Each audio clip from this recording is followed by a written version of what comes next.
আসসালামু আলাইকুম ফ্রেন্ডস। সবাই কেমন আছেন? সো কথা না বাড়িয়ে চলে যাচ্ছি রান্নায়। আজকে আমি ৩ টা রান্না একসাথে করব। আ আলুর ডাল শুটকি দিয়ে, 2nd শুধু ডাল, শুধু ডাল না, লেবু দিয়ে ডাল। আর ৩ নাম্বার মুরগির মাংস। ওকে, সো ১ম এ আলু ডালের জন্য দিয়ে দিচ্ছি তেলের মধ্যে পেঁয়াজ। আর ওইদিকে ডালের জন্য দিছি পেঁয়াজ আর রসুন, আর মাংসের জন্য পেঁয়াজ দিয়ে দিলাম তেলের মধ্যে অবভিয়াসলি। তারপর একটু সময় এগুলা নাড়াচাড়া করে একটু লাল লাল লাল কালার চলে আসলে তখন আমি দিব অন্যান্য উপকরণ। সো আমি আলুর ডালটা রান্না করছি ছুরি শুটকি দিয়ে। আপনারা লইট্টা শুটকি বা অন্য গজার বড় মাছের শুটকি দিয়ে রান্না করলে আলুর ডালটা অনেক মজা হয়। জানি না অন্যান্য ডিস্ট্রিক্টে এটা কীভাবে খায় বা খায় কি না, বাট আমাদের তো এটা অনেক পছন্দ। আর স্পেশালি আমি যেরকম বলছি সবসময় আমার মায়ের হাতের রান্না, আসলে আমি আমার মায়ের হাতের রান্নাটাই সবসময় করার চেষ্টা করি। আমার মায়ের কাছ থেকে যা যা খাইছি, যা যা খেয়ে বড় হয়েছি, ওইগুলোই আসলে আমার মুখে লেগে থাকে সবসময়। অন্য কিছুতে ওইরকম খেয়ে আরাম পাই না, শান্তি পাই না। আচ্ছা, যাই হোক, ওইদিকে আমার রান্না অনেকটা একটু আগাইছে। সো আমি আলু ডালের জন্য দিছি তেল, পেঁয়াজ, তারপরে দিলাম হলুদ। আর ওইদিকে ডালের মধ্যেও একটু হলুদ দিছি। আর মাংসের মধ্যে এখন আমি আদা রসুন বের করছি, আদা রসুন দিলাম। এর আগে দিছি গরম মশলা। এদিকে যেহেতু লন্ডনে বা বাইরের কান্ট্রিগুলোতে রান্না করলে একটু গন্ধ হয়ে যায়, সো আমি ওইদিকে একটু কী বলে, গন্ধ নিবারণের জন্য সেন্টেড রাখছি, ওয়্যাক্স রাখছি, যাতে গন্ধটা একটু কাটে। আর তারপরে আমি এদিকে দিয়ে দিছি আলু ডালের মধ্যে দিলাম মরিচ 1.5 চা চামচের মতো। তারপর দিছি শুটকি। আর ডালের মধ্যে দিছি ডাল। সো 3টা রান্না যেহেতু একসাথে, বুঝতেছেন সবগুলো একসাথেই নাড়াচাড়া করতে হইতেছে। এবং বাচ্চা কাচ্চা নিয়ে আসলে এভাবেই করতে হয়। যখন বেশি রান্না থাকে তখন এরকমই বসানো লাগে, বাচ্চা কাচ্চাদেরকে নিয়েই রান্না করা লাগে। কিছু করার নাই। আর আমার জন্য সবাই দোয়া করবেন, আমার যেহেতু ছোট ছোট বাচ্চা, তো আমার প্যারা একটু বেশি। আচ্ছা, যাই হোক, তো ওইদিকে মুরগির মাংসের মধ্যে দিয়ে দিছি বাকি মশলা, হলুদ, মরিচ, জিরা, ধনিয়া আর গরম মশলা গুঁড়া দিয়ে নাড়লাম। আর এদিকে আমি আলু আগে সিদ্ধ করে রাখছিলাম। এটা সিদ্ধ করে রাখলে ভালো হয় আর কি, আরও টেস্টটা মজা হয়। সো আমি ভেঙে সিদ্ধ আলুটাই একটু ভেঙে দিয়ে দিছি আলু ডালের মধ্যে। তারপর ওইদিকে মাংস ধুয়ে রাখা মাংসটা দিয়ে দিলাম মাংসে।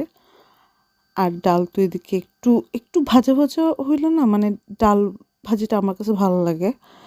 আর গরম পানি অবশ্যই সবসময় সব রান্নায়, মানে আমার মনে হয় গরম পানিটা ইউজ করলেই ভালো হয়।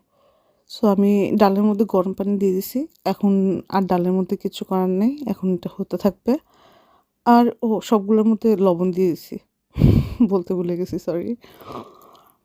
তো বাকি আলুগুলো আমি কয়েকটা আলু আমি না ভেঙে দিছি, কারণ আমার বাচ্চা কাচ্চাদেরকে আমি আবার এক্সট্রা, মানে কিছু স্পেশাল করে খাওয়াই না সবসময়। মানে আমি যাই রান্না করি চেষ্টা করি যে ওইগুলোর সাথেই অভ্যস্ত করতে। তো ওদের জন্য একটু এক্সট্রা আলু দিয়ে দিছি আলুর মধ্যে, যাতে আমি আলুগুলো তুলে ভাত দিয়ে চটকায় ওদেরকে খাওয়াইতে পারি। সো এইটাই। আমার আলুর ডাল অলমোস্ট হাফ ডান, মানে ঝামেলার কাজ সব শেষ। আলু তো দিয়ে দিছি, পানি দিয়ে দিব এখন। একটু কষাইছি, পানি দিয়ে দিলাম, এখন ঢাকা দিয়ে দিব। আর সব রান্নার আসলে ম্যাজিক ইনগ্রিডিয়েন্টস আমার কাছে মনে হয় ধনিয়া পাতা। মানে ধনিয়া পাতা যদি ফ্লেভারফুল হয় আর ওই যে ছোট, ছোট চিড়চিড়ে কি ধনিয়া পাতা বলে এগুলোকে আমি জানি না। এটার কোনো অন্য নাম আছে কিনা তা জানি না। বাট আমার কাছে ধনিয়া পাতার থেকেও বেশি মজা লাগে হলো বন্ডুলার পাতা। যারা নন সিলেটি ওরা আপনারা মানে বন্ডুলার পাতাকে কী নামে জানেন বা কী বলে ডাকেন আমাকে অবশ্যই জানাবেন। আর কাঁচামরিচ। আলুর ডালে কিন্তু কাঁচামরিচটা এই যে ফেড়ে না দিলে আর ধনিয়া পাতাটা না দিলে কিন্তু মানে সেই অথেন্টিক টেস্টটা আসবে না। আর মালুমা গান তো সবাই শুনছেন। সো ডাইলের মজা যে ভালো মতো গললে আসে এটাও তো সবাই জানেন। সো আমি ভালো মতো ঘুটতেছি। ঘুটার মধ্যেই সব কিছু। আর যতক্ষণ জাল হবে obviously জালের উপরে আর ঘুটার উপরে আর ধনিয়া পাতার উপরে। আসলে রান্না আসলেই ভাই একটা আর্ট। সব কিছুই আর্ট যদি আর্টের মতো করা যায়। আচ্ছা যাই হোক, সো আমার তো মোটামুটি সবগুলোই শেষ।